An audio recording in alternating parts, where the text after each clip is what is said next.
Yeah, right. I feel like the majority of the songs that I write are sad songs.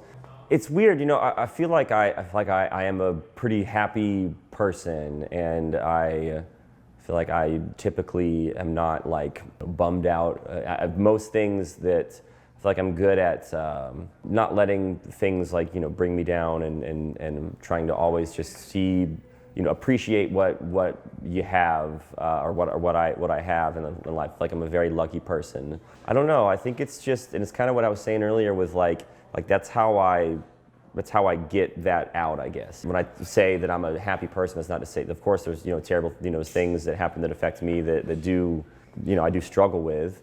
But I feel like that's kind of my way of getting that negativity out, kind of, I guess, and then like moving on, I suppose. But yeah, and it's also just like I've tried to write happy songs and I can't write happy songs, or I don't know, it's just, there's something about it.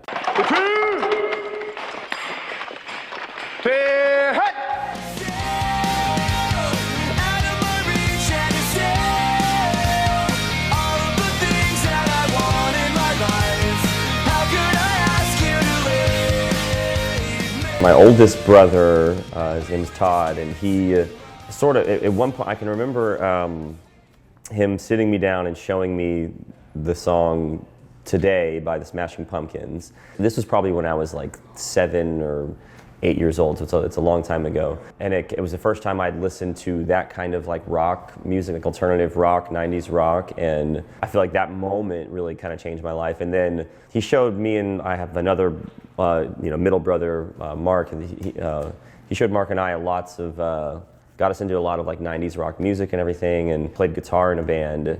And when I was about 10, that happened, and I just kind of, of course, wanted to do it too, and so I asked for a guitar for Christmas when I was 10 years old, and got my first acoustic guitar, and just started sort of, learning how to play some chords and whatnot. And back then, 10, 11 years old, I had a cousin that I was very close with, and he was learning to play guitar at the same time. So my brother Mark and my cousin Travis and I, we used to get up we'd have family get-togethers at my grandparents' house, and we'd get up on the pool table and we'd play these songs acoustic for our family. And then I met Brooks, our guitar player, in Mayday Parade when I was 12 in 7th grade. We played in bands in middle school, and then in high school it kind of became like our main focus, and we spent way more time and energy into the music we were making and the bands we were playing in than schoolwork or anything like that. And as soon as we graduated high school, this was in a band before Mayday Parade, started touring, and then that band broke up and we started Mayday Parade, and it's been, 14 years since then, and yeah.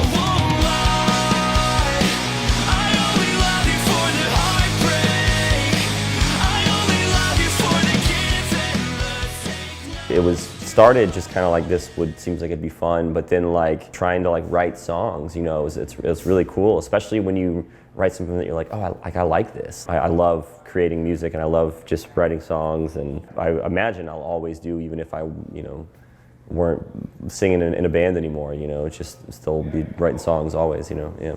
I do remember the very first song I wrote. I don't think it was really about anything. It was just, in fact, the lyrics were, the way I see, the way I sound, the way I am, the way I'm bound.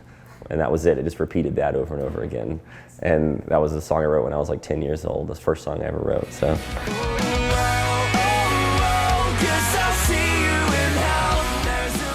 Writing music is, to me, it's like very therapeutic, and there's a lot of stuff that I have a hard time like saying, I guess, but like, it helps me kind of like organize kind of my own like thoughts and like how I feel about stuff, I guess. Right on. This song is called I Swear This Time I Mean It. Oh, Florida, please be still tonight. Don't disturb this love of mine. Look how she's so serene. You gotta help me out. And count the stars to form the lines, and find the words we'll sing in time. I wanna keep her dreaming, it's my one wish, I won't forget this. I'm outdated, overrated. Morning seems so far away. So I'll sing a melody and hope to God she's listening, sleeping softly while I sing. And I'll be memories, lullaby for all the times, hoping that my voice could get it right.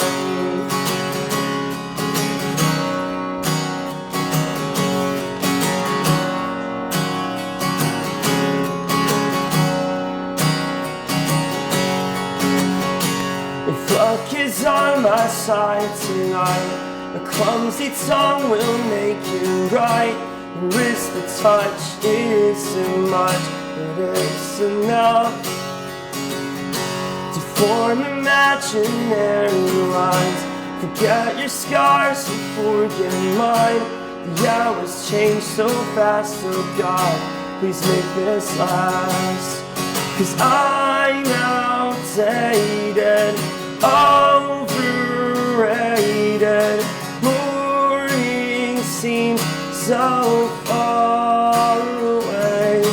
So I'll sing a melody and hope to God she's listening, sleeping softly while I sing. And I'll be memories, your lullaby for all the times, hoping that my voice could get it right.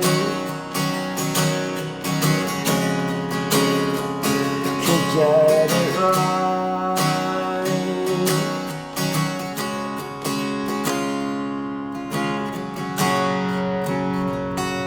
And you could crush me, but please don't crush me.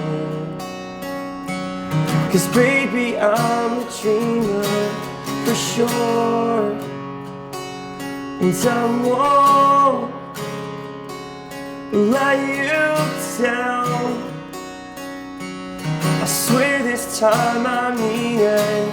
And I'll sing a melody and hope to God she's listening, sleeping softly while I sing. And I'll be your memories, your lullaby for all the times, hoping that my voice could get it right. The song is 10 years old now. It came out on Anywhere But Here, our second full length. I wrote the song when I was in a relationship and you know, for my girlfriend. And then we had actually broken up right before we went to record this album, and it was actually a pretty tough song to sing, really, to get through, just because, you know, there was a lot going on emotionally, and it was just, yeah, that was definitely a difficult song to perform, I guess, or to sing on. Writing music is, to me, it's like very therapeutic, and there's a lot of stuff that I have a hard time like saying, I guess, you know, but like it helps me kind of like organize kind of my own like thoughts and like how I feel about stuff, I guess. And then now, you know, 10 years later, obviously I don't have quite the same, I guess it's like changed, you know what I mean? Kind of the emotional attachment I have to the song. But with a lot of these songs, I think it's just cool because I've, you know, talked to so many people who will say that song or any of these songs have helped them, you know, get through, you know, bad breakups or relationships or just hard times or whatever it is. And so I'm super grateful for that, and I think that's I don't know, one thing that I always, I guess, just think about whenever I play these songs, and it changes how you feel about it. But yeah. Can you tell I haven't slept very well since the last time that we spoke?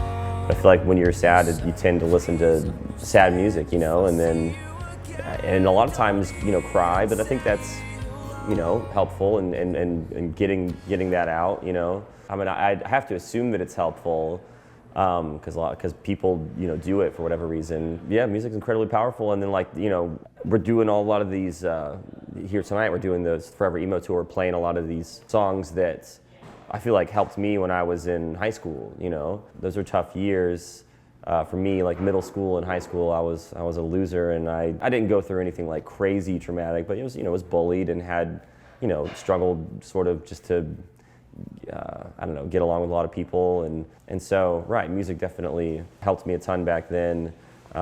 It's tough because I haven't listened to a lot of new stuff because we've been doing I've been listening to nothing but these songs we're doing on the Forever Emo tour, and then the Anywhere But Here 10-year. But certainly, For This Is Forever was a band for me that I feel like was super helpful. Definitely, still always Third Eye Blind. The newest Third Eye Blind album I think is really awesome. The new Jimmy Eat World, and then actually the new Post Malone record I think is really cool.